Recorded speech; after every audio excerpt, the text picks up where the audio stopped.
नमस्कार आप सभी को राजस्थान क्लासेस के यूट्यूब प्लेटफॉर्म पर आप सभी का एक बार फिर से बहुत बहुत स्वागत है।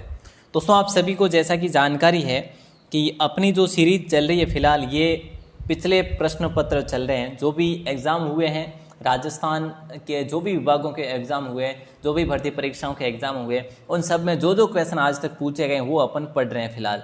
तो दोस्तों आप इस क्लास के एंड तक जुड़े रहिएगा। मेवाड़ की प्रश्नोत्तरी हमने पढ़ ली है। आज हम बात करेंगे चौहान राजवंश के बारे में। चौहान जो राजवंश है दोस्तों ये कहाँ पर हुआ ये आप सबको पता ही है, अजमेर में हुआ। ठीक है, तो अजमेर में, सांबर में, है ना। चलिए तो अब हम बात करते हैं कि भाई ये कौन कौन से एग्ज़ाम के लिए ज़रूरी है। जो भी एग्ज़ाम की आप तैयारी करें, स्पेशली वनपाल वनरक्षक, BSTC और LDC रीड, सभी भर्ती परीक्षाओं के लिए बहुत इंपॉर्टेंट ये क्लास होगी दोस्तों। इसके जो मैं आपको पहले ही बता दूं, 2 क्लास होगी, पार्ट 1 और पार्ट 2। मेवाड़ अपन ने पार्ट 3 में पढ़ा और ये अपन पार्ट 2 में पढ़ेंगे। टोटल इसके 2 पार्ट बनेंगे। आप एंड तक जुड़े रहिएगा, बस बड़ा आनंद आने वाला है। आज का पहला क्वेश्चन आपकी स्क्रीन पर है। किस इतिहासकार ने चौहानों का ब्राह्मण वंश से उत्पन्न होना माना है? ठीक है, तो ये हम बात करते हैं यहाँ पे डॉक्टर भंडारकर, कनिंगम, ओझा, CV वैद। किसने माना है ऐसा? ऐसा माना है डॉक्टर भंडारकर ने। दोस्तों ए ऑप्शन आपका लॉक हो जाएगा। ठीक है, और हाँ एक बात और, यहीं पर हम बात कर लेते हैं मेवाड़ की। मेवाड़ की बात करें, मेवाड़ में हमने क्या पढ़ा था कि दशरथ शर्मा और एक JN थे आसोपा और एक थे शर्मा जी। कौन से शर्मा जी थे? GN। ठीक है, GN शर्मा, N आसोपा और दशरथ शर्मा। ठीक है, तो ये जो थे दोस्तों इन्होंने क्या कहा था कि ये मेवाड़ में जो गुहिल है ये ब्राह्मण है, इन्होंने ऐसा कहा था। और इसमें किस इतिहासकार ने चौहानों को ब्राह्मण वंश से उत्पन्न होना बताया? वो बताया डॉक्टर भंडारकर ने। तो दोस्तों ये चीज़ें ध्यान रखना, बस कंपैरिजन हमेशा साथ साथ में करते रहना, तुलना साथ साथ में करते रहना, नहीं तो आपको याद नहीं होंगे। ये याद रखनी बहुत ही बेहतर ट्रिक है। ठीक है, अगला क्वेश्चन आपकी स्क्रीन पर है। पूछा जा रहा है कि भाई चौहान राजवंश के संस्थापक जो थे ना वो कौन थे? चौहान राजवंश के संस्थापक आपसे पूछा जा रहा है, जल्दी बताइए। देखो कौन बताते हैं। बोले सर संस्थापक तो वासुदेव है, इनको आदि पुरुष के नाम से भी जानते हैं, चौहानों के आदि पुरुष। ठीक है, इन्हीं ने सांबर झील का निर्माण कराया है। सांबर का निर्माण किसके अनुसार हम बात कर रहे हैं? ये कर रहे हैं बिजोलिया शिलालेख के अनुसार। अगला क्वेश्चन आपकी स्क्रीन पर है कि अजमेर नगर की स्थापना से पहले अजमेर के चौहानों की राजधानी जो थी वो कौन सी थी? अजमेर नगर की स्थापना से पहले अजमेर के चौहानों की जो राजधानी थी सांबर। ओके, ए ऑप्शन आपका लॉक हो जाएगा। किसकी बात करें? अजमेर की सांबर थी। अगला क्वेश्चन है कि भाई अजमेर के किस चौहान शासक ने शासक बनने के लिए अपने पिता की हत्या करी थी? अर्णोराज, विग्रहराज चतुर्थ, पृथ्वीराज प्रथम या जगदेव? देखिए दोस्तों, अजमेर के किस चौहान शासक ने शासक बनने के लिए अपने पिता की हत्या कर ली थी? तो वो करी थी जगदेव ने। आप सबको याद होगा, है ना। और फिर है जो कौन बनते हैं यहाँ पे? विग्रहराज चतुर्थ। उसके बाद विग्रहराज जगदेव के बाद विग्रहराज चतुर्थ जो कि बनते हैं यहाँ पे शासक बनते हैं, और वही है जो अपने शासनकाल को स्वर्ण काल बनाते हैं। अगला क्वेश्चन आपकी स्क्रीन पर है। कटिबंधु के नाम से किस शासक को जाना जाता है? किस राजा को जाना जाता है कटिबंधु के नाम से?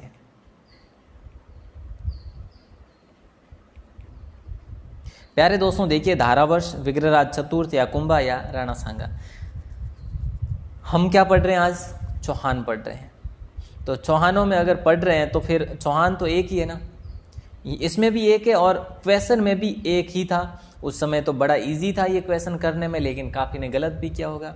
काफ़ी जने इस क्वेश्चन से पीछे भी रहे होंगे, है ना। आप एक बार गौर कीजिएगा कि अगर ये क्वेश्चन गलत कर दिया तो वो पीछे भी रहे हैं ना। अगर वो तो मतलब किनारे पर है कि भाई मैं अब जीत रहा हूँ, अगर इस क्वेश्चन को गलत करने पर वो बाहर हो गया, क्या पता कोई अगर हुआ भी होगा। तो दोस्तों याद रखना, ऐसे क्वेश्चन एग्जाम में बहुत कम आते हैं और आते हैं तो फिर है जो वो आपको सही करने ही होते हैं। कटिबंधु, वैसे कटिबंधु की बात करें तो इनको कवि बांधव भी कहते हैं, कवि बांधव भी कहते हैं। क्यों कहते हैं? क्योंकि ये कवियों के आश्रयदाता थे, ये विद्वानों के आश्रयदाता थे। ठीक है। ललित विग्रहराज के रचिता सोमदेव किस चौहान शासक के दरबार में था? दोस्तों ललित विग्रहराज का रचिता था जिसका नाम था सोमदेव, वो कौन शासक के दरबार में था ये आपको बताना है। ये था आपका पृथ्वीराज, सॉरी विग्रहराज चतुर्थ, विग्रहराज चतुर्थ, जिन्हें आप बीसल देव भी कह सकते हैं, कटि बांधव भी कह सकते हैं, कवि बांधव भी कह सकते हैं। ठीक है। और देखो एक चीज़ और है, हरिकेली नाटक किसने लिखा था? हरिकेली वो विग्रहराज चतुर्थ ने ही लिखा था। दोस्तों याद रखना, एग्जाम में क्वेश्चन पूछा भी गया है और अभी आ भी जाएगा आगे भी। ठीक है। अजमेर का संस्थापक कौन था ये बता दीजिएगा। अजय राज थे या अर्णोराज थे या वासुदेव थे? देखिए दोस्तों, आपको पूछा जा रहा है अजमेर का संस्थापक, ऐसा नहीं पूछा जा रहा कि चौहानों का संस्थापक कौन था, ऐसा नहीं पूछा जा रहा। चौहानों का अगर पूछ लिया जाए तो आप वासुदेव भले ही कर लेना, आपको कोई नहीं रोकेगा और आपको नंबर भी मिलेंगे, भले ही 2 नंबर मिलो या 1 नंबर मिलो, जो भी। ठीक है। यहाँ पे आपका राइट आंसर क्या हो जाएगा प्यारे दोस्तों? बी ऑप्शन अजय राज हो जाएगा। बी ऑप्शन को लॉक करेंगे। ये कौन थे? ये पृथ्वीराज प्रथम के पुत्र थे अजय राज। ठीक है, याद रखना दोस्तों, बहुत अच्छा क्वेश्चन है ये। ठीक है।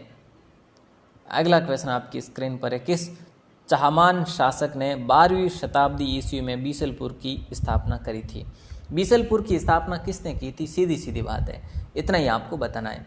तो प्यारे दोस्तों राइट आंसर आप सभी का हो जाएगा सी ऑप्शन, विग्रहराज चतुर्थ। सी ऑप्शन लॉक हो जाएगा। बिल्कुल इंपॉर्टेंट क्वेश्चन है। विग्रहराज चतुर्थ ने बीसलपुर, जो कि आज फिलहाल वर्तमान में टोंक में है, ठीक है, और यहाँ पर बांध भी बना हुआ है।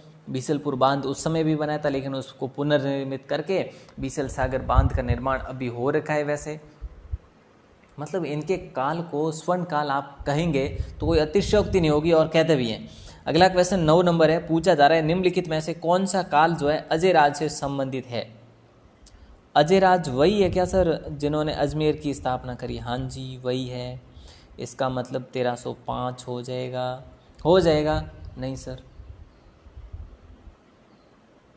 तो 1105 होगा क्या? हाँ सर, तो 1113 में ही तो करी थी ना भाई साहब अजमेर की स्थापना, है ना। 1113 में अजमेर की स्थापना करी थी अजय राज ने। ठीक है, तो 1105 ही तो होगा ना। सी ऑप्शन आपका लॉक हो जाएगा, 1305 नहीं होगा। दोस्तों ऐसे क्वेश्चन एग्जाम में पूछे जाते हैं, तो आपको सन भी याद करके जाना होता है साथ साथ में। गुवक जो है दोस्तों, गुवक किस वंश का शासक था? ये आपको पता ही होगा, क्योंकि हम पढ़ क्या रहे हैं? हम पढ़ रहे हैं चाहमान, या फिर आप इसको चौहान भी कह सकते हैं। ठीक है, हम ये पढ़ रहे हैं, तो फिर है जो राइट आंसर हमारा क्या हो जाएगा? ए ऑप्शन गुवक हो जाएगा दोस्तों। और गुवक की अगर बात करें, इन्होंने सीकर के अंदर दोस्तों हर्ष जो मंदिर है ना, महादेव मंदिर है वहाँ पर शिव जी का, तो वहाँ पर इन्होंने अपना सहयोग दिया था उस मंदिर को विकसित करवाने में। अगला क्वेश्चन आपकी स्क्रीन पर, किस चौहान शासक द्वारा ज्वालापुर को ज्वालापुर परिवर्तित किया? ज्वालीपुर को ज्वालापुर में परिवर्तित किया, ये कौन से शासक थे? इतना सा ही डिफरेंट है ना। पूरे क्वेश्चन में सिर्फ एक मात्रा की जो है ये कमी है, बाकी सब कुछ है। ठीक है, एक मात्रा को हटाकर और ये काम किया है। ज्वालीपुर को ज्वालापुर के नाम से परिवर्तित करने वाले वो शासक थे विग्रहराज चतुर्थ, कवि बांधव, कटिबंधु, ठीक है, बीसल देव। तो दोस्तों यहाँ पे राइट आंसर ये हो जाएगा आपका बी ऑप्शन, बीसल देव। ठीक है, अगला क्वेश्चन नंबर 12 आपकी स्क्रीन पर है। पूछा जा रहा है विख्यात स्मारक 2.5 दिन का झोंपड़ा जो है या फिर तत्कालीन संस्कृत महाविद्यालय का निर्माण किसके द्वारा करवाया गया था? देखिए उस समय क्या नाम था, शुरुआत में जब इसका निर्माण करवाया था ये संस्कृत विश्व या फिर महाविद्यालय था, संस्कृत महाविद्यालय था, ये करवाया था विग्रहराज चतुर्थ ने। ये ऑप्शन आपका लॉक हो जाएगा। ठीक है, लेकिन बाद में इसको कुतुबुद्दीन ऐबक ने 2.5 दिन के झोंपड़े में परिवर्तित कर दिया था। इसको पुनर्निर्मित करके सीधी बात है तोड़ ताड़ के मस्जिद बना दी थी। ठीक है। मस्जिद बनाने से इसका नाम क्या हो गया था, 2.5 दिन का झोंपड़ा। मतलब 2.5 दिन में काम जो भी था तोड़ा या फिर जो भी उसमें और कुछ ऐड किया तो वो है जो मस्जिद में परिवर्तित कर दिया था। ठीक है, ये बात है 1198 की, याद रखना दोस्तों, 98-99 की बात है। ठीक है, अगला क्वेश्चन है 1191-92 की तराइन के युद्ध में किस चौहान शासक को आक्रमणकारी शाहबुद्दीन गोरी से लड़ना पड़ा था। प्यारे दोस्तों, राइट आंसर आप सभी का हो जाएगा, क्या हो जाएगा बताइए। इतना आसान क्वेश्चन है। 1191 में इस युद्ध को हम कहेंगे तराइन का युद्ध। तराइन का पहला युद्ध है ना, जिसमें गौरी विजय हुआ था, गौरी हारा था और पृथ्वीराज तृतीय विजय हुआ था। तो यहाँ पे राइट आंसर क्या है हमारा, पृथ्वीराज तृतीय हो जाएगा। पृथ्वीराज तृतीय ने पहले युद्ध में जीत हासिल करी। 1192 में दूसरा युद्ध हुआ जिसमें हार हो गई थी और गौरी जो है पकड़कर उसको उनको ले गया था। ठीक है, तो याद रखना। और अगला क्वेश्चन है, कौन पृथ्वीराज चौहान तृतीय का दरबारी विद्वान नहीं था। प्यारे साथियों जल्दी बताइए, कौन जो है पृथ्वीराज चौहान तृतीय का दरबारी विद्वान नहीं था, ये आपको बताना है। तो राइट आंसर क्या हो जाएगा बताइएगा। देखो, विद्यापति गौड़ थे, वागीश्वर जनार्दन थे, कौन पृथ्वीराज चौहान तृतीय का दरबारी विद्वान नहीं था। विश्वरूप भी था, सारंगधर नहीं था। देखो, जयानक था, पता है आप सबको। चंद्रबरदाई तो सबसे पहले नाम आता है आपकी जुबा पर।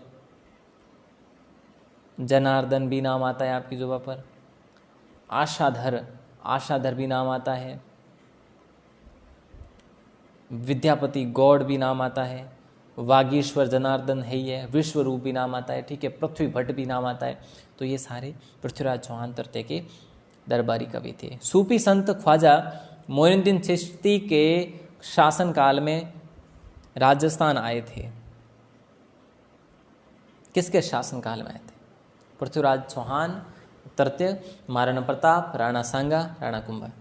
देखो साहब, हम चौहान पढ़ रहे हैं, चौहान आ गया, लेकिन यहाँ पर तो आपको कन्फ्यूजन ज़्यादा तो इतना करने वाला है नहीं।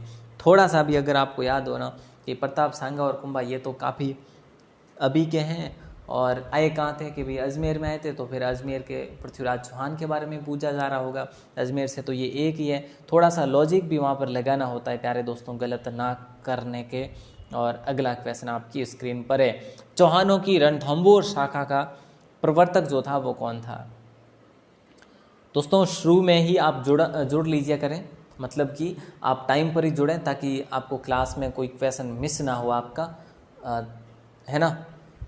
क्योंकि आजकल क्लास जो है शॉर्ट चल रही है, ज़्यादा लंबी नहीं चल रही है। 20 क्वेश्चन ही पढ़ते हैं अपन डेली। 16 नंबर क्वेश्चन है, चौहानों की रणथंभौर शाखा का प्रवर्तक जो था वो कौन था। गोविंदराज था दोस्तों। 1194 में इन्होंने नींव डाली थी रणथंभौर में चौहानों की। सॉरी, हाँ,